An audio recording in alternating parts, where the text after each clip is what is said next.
but we're pretty hyped for what Oklahoma is going to do this season. I think it's going to be much better. And another guy who's hyped, that's Paul Finebaum. We're going to discuss what he had to say coming up next here on Locked On Sooners.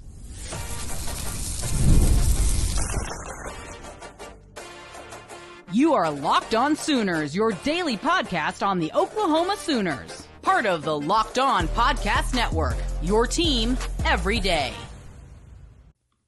Thanks again for making Locked On Sooners your first listen every single day. Shout out to all the everydayers out there tuning in. Subscribe to the show wherever you get your podcasts. He's Jay Smith, Unfair Sports. I'm John Williams of Sooners Wire at USA Today Sports. Forgot to do all the introductions at the beginning. That's how hype I am for Jermichael Carter. This has been a long time coming.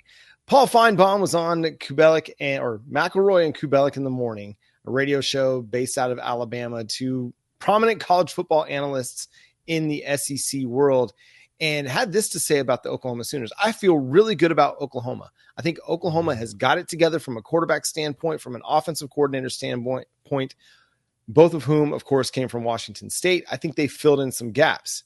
And then he went on to say, I think Brent Venables realized he just wasn't quite prepared for the SEC. Also, I think bringing in somebody you guys know, Jim Nagy from the Senior Bowl, may have been the best move of the offseason. I talked to a lot of NFL people, a lot of college administrators, and everyone is raving about him. So I think what Paul is touching on here is that Oklahoma has had a great offseason from a short-term perspective and a long-term perspective, Jay. Yeah, and that's the exciting part here for Oklahoma is that, we made a lot of big offseason moves that, quite frankly, as much as you all want to call us sunshine pumpers, you cannot deny was very good moves. Hiring a guy like Jim Nagy, whose job was to evaluate talent to go to the NFL. Now you're starting to see us go after players with NFL-type bodies. The Jermichael Carter pickup we talked about in the last segment.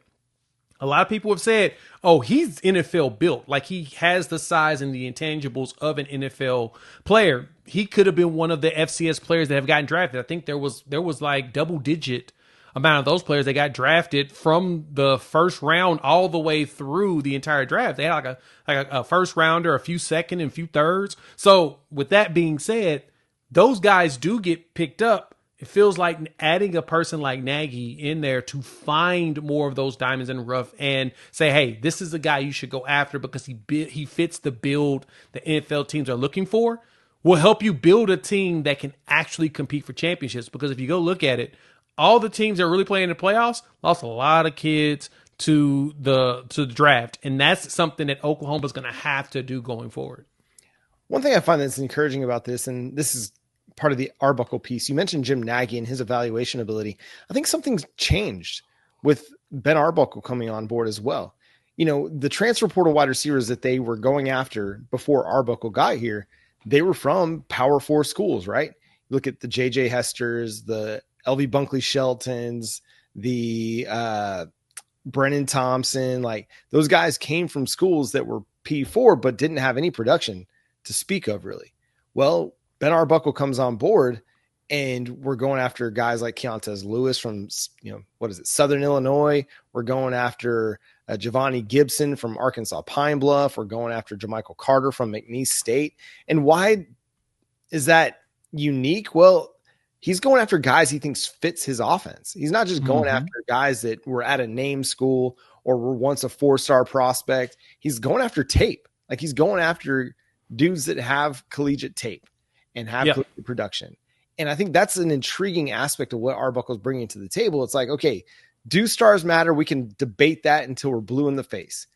What matters is a coach's evaluation. Ben Arbuckle is looking at all these guys and like, this guy can play, that guy can play, that guy can play. I want them on my team.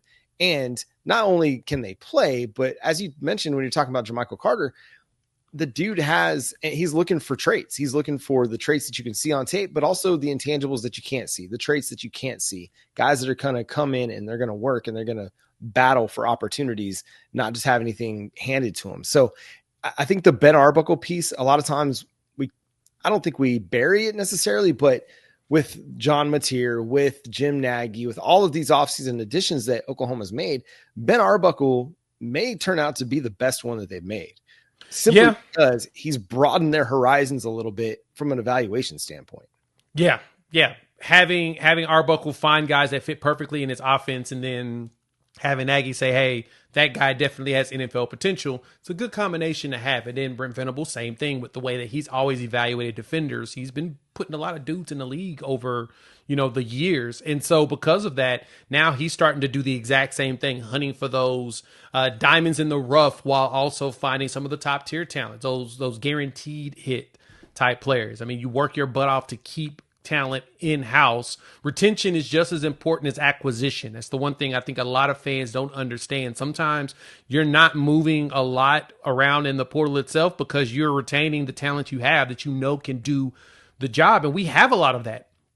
We lost you lost one DB that was critical, right? And Billy Bowman. I think, Woody Washington was a really good mentor and leader. He had his moments where you're like, you use somebody else. But you lose a Billy Bowman, you lose a Danny Stutzman, and you lose 3 edges, but you still have that secondary in place for the most part. Eli will be healthy by season start. Sounds like Gentry Williams is going to be back to his old self, or he's going to be able to run and play defense. We'll see if he's able to tackle or whatnot. But Kendall Dobie looks like he's ready to go too. So you're starting to get back all of that. Now you just want to make sure that you retain and keep that talent on top of finding players that can fill holes. And you did that. Kendall Daniels, you added in Marvin Jones Jr., right? So you're starting to fill some little holes that you needed to fill. But the big thing is that Brent Venables knows what NFL talent looks like. Jim Nagy does. And now Ben Arbuckle is able to add that, as you said, into his offense. It's going to be nasty. Well, and there's something to be said for going after these guys that may not have the big star ratings, because they're going to come in with a chip, wanting to prove something. They're not coming in with these, personal expectations like, oh no, I've arrived, I'm ready to go. No, guys that went unrated, unevaluated out of high school, they have a lot to prove. And Jermichael Carter, he still feels like he's got something to prove. And I think that's where Oklahoma's at as a whole. And that's where we feel they need to be, is they've got a lot to prove. They're a team that, again, coming off of a 6-7 season where the offense was horrendous, the defense was pretty good, but still didn't necessarily do enough, obviously, because they didn't win enough games. But fair point. It's still a team that has a lot to prove. Brent Venables is a coach that has a lot to prove. He has to get this team back into that 10, 11 win conversation for most everybody to feel comfortable about the direction of the program. Now, it's going to be interesting with what John Mateer does, with what Ben Arbuckle does. Could they just be 1-year wonders at Oklahoma? If everything goes right and John Mateer is everything that everybody expects him to be, and the offense hums and they put up 35, 40 points a game, is John Mateer off to the NFL and Oklahoma's having to retool a quarterback, or they're transitioning to Michael Hawkins? Is Ben Arbuckle a head coaching candidate somewhere and they're having to replace their offensive coordinator again? These are the things that I think about sometimes when I'm driving to work. I'm like, dang, wait, if their offense is so good that John Mateer goes to the NFL, is it possible that Ben Arbuckle leaves? In which case, Board of Regents, get that raise ready for our guy to keep him in-house for a little bit longer before he goes get a head coaching job. Yeah, and that's kind of a good problem to have. You kind of want your coaches to be in demand. At the same time, you don't want to lose them, and I'll say it this way. Sooner fans will be mad if Ben left to go get himself a head coaching job if we do have a really elite offense. While at the same time, Sooner fans would have to understand that we wouldn't be able to afford to keep him unless, you fire Brent Venables. So you make a choice. Your defense shows up in elite and your offense shows up elite. Which one do you want?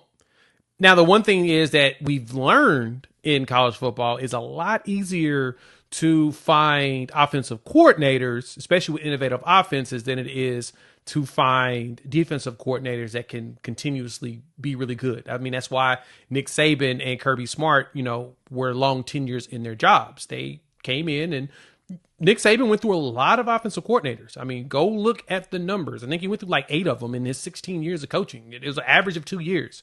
I mean, heck, Brian Daboll was one of his offensive coordinators. He was the offensive coordinator for Jalen Hurts, and nobody even remembers that. Yeah. That's the crazy part.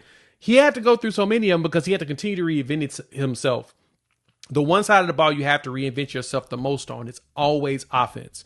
Defense, you don't as much. Defense, you get big dudes that are the strongest, the fastest, the most physical, and you're going to be just fine. Mm-hmm. Offense, you've got to change things up because the defensive coordinators are NFL caliber defensive coordinators, so they're going to figure you out. And so you can't just walk up there with the same thing every year and think it's going to work. You're going to have to reinvent yourself. So to me, you want Ben gone in 2 years, and you want to bring in somebody else that's got a nice, innovative offense from either another conference or somebody young, up and coming, or somebody on staff. You never know. You may have somebody on staff that's starting to build their resume up to be able to do something similar, and you go from there. But the hardest thing to do is replace a DC and think you're going to be good. Because believe me, a lot of teams are struggling with that. I want to figure out a way to keep Ben Arbuckle around long enough for him to be the next head coach. Is that crazy? That might be crazy. But it's just where my thoughts have gone. And maybe the hype train in my brain is off the rails already as we are starting the 1st of May. It's a long time till college football. So it's a long time for these, hype trains to get off the rails. One little hype train might be getting off the rails down in Texas. I don't know. How much are they spending on this roster? We'll discuss coming up next here on Locked On Sooners.